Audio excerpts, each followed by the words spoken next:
So it was seen that the 3-year progression-free survival was around 97% versus 90 plus 7% in the two different groups.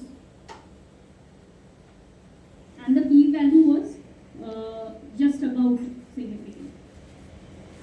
So this was the age 10 group who studied the PET-CT after 2 cycles of ABVD, and if the patient was PET negative, you followed up with 2 further more cycles, and or if there was PET positive, then you go for an escalation of therapy.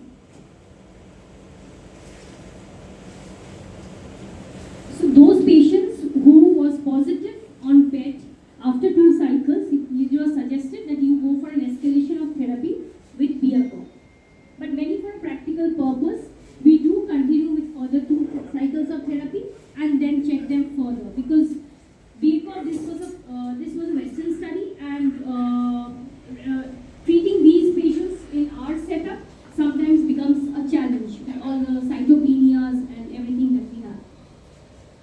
So these were the different trials that we have on PET-adapted treatment DNA, and it is all of them conclude that if you do an interim PET-CT scan, then it helps to categorize your treatment strategies better. So this patient was given further cycles of BIACO and ISRT, and end of treatment PET scan is still due. Coming to the second case, this was a young lady from Bangladesh who complains of swelling in the neck and her axilla, and she had generalized lymphadenopathy, as you can see, in the cervical, axillary, the splenomegaly. The ISC was done, which showed it to be there was Reed's Turnbull cells positive, and so it was a Hodgkin's lymphoma.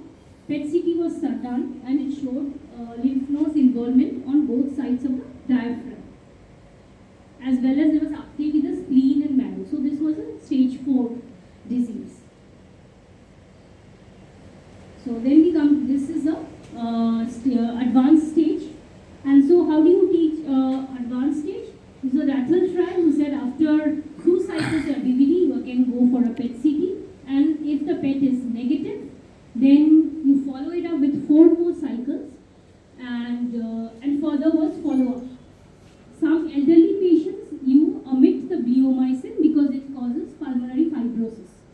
So that can further be stopped, bleomycin, and you continue with only A, B, and D.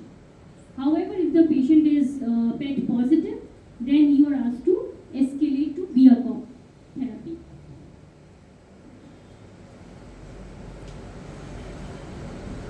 I'll skip these. This was another trial, the Equinol trial, which had similar results. And this was few of the newer agents that were added.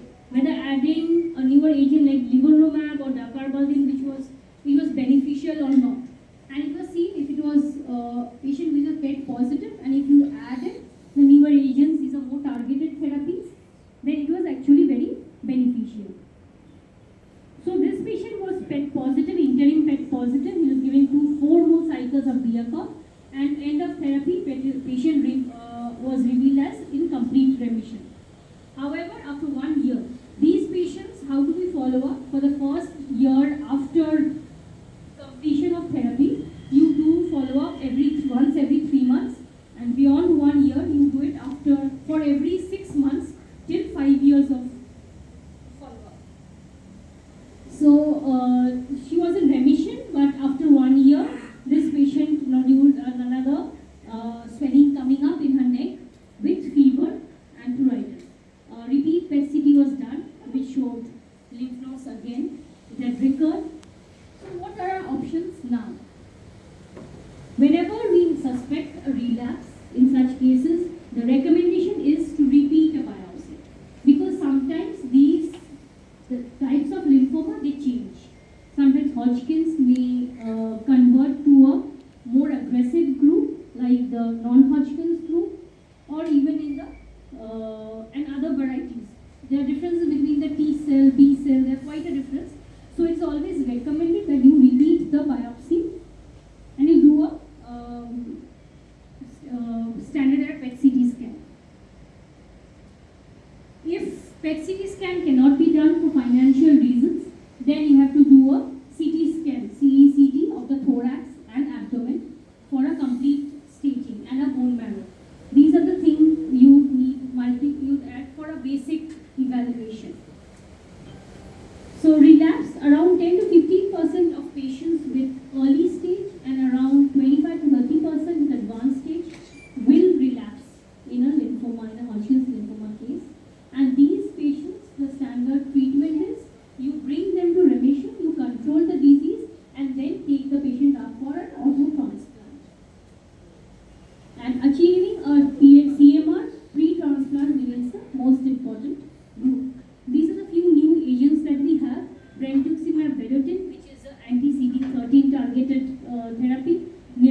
times we have been able to start it.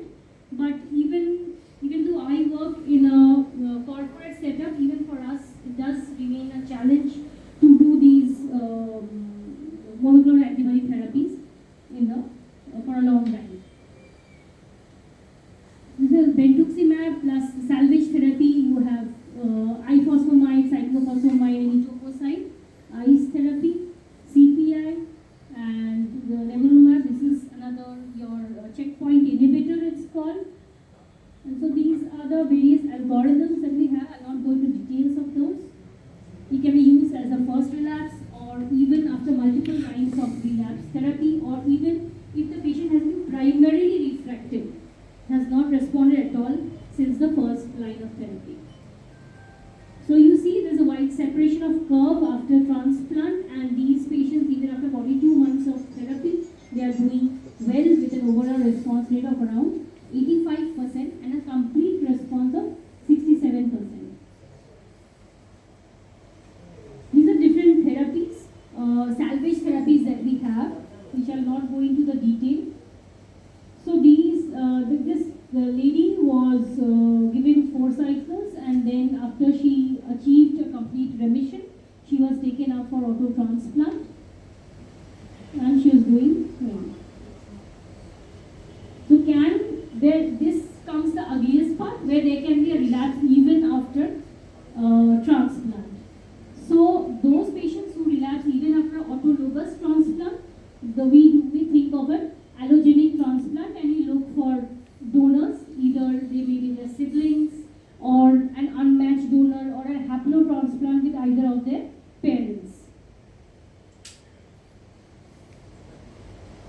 And if the patient is quite elderly and not suitable for any aid, then you think of in the lines of palliative therapy.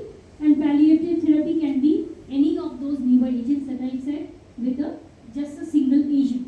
It can be, or the latest being CAR T-cell therapy. If you must have heard of it, it's quite a thing going on. Now we have the very Indian earlier CAR T-cell therapy based on your imported drugs. It was costing above 1 CR, and now that the CME which have been revolutionized by our Bhava agent, Bhava A, and we have around 50 to 60 lakhs we can offer them the CAR T-cell therapy with our own brands.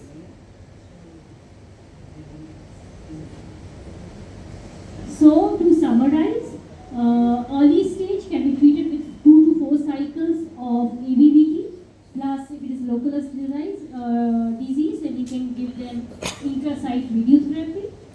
In advanced disease, ABBT plus brentuximab has emerged more effective in primary or treatment-naive patients than plain ABBT. In fact, interim PET negative patient bleomycin can be omitted, and patients with primary or relapsed refractory disease have a poor prognosis. You will have to plan for a transplant early on. And other salvage therapies are quite effective, and we have various options in that.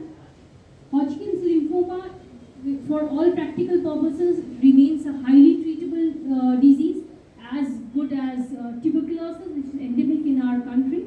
And so we need to pick them out early, especially children, adolescents, who present more with this. The most important differential remains tuberculosis. So you need a good biopsy to differentiate between the two, and then you start therapy as early as possible so that the stage does not increase. This goes beyond. As you can see, the early stage and advanced stage have a significant difference in their survival options.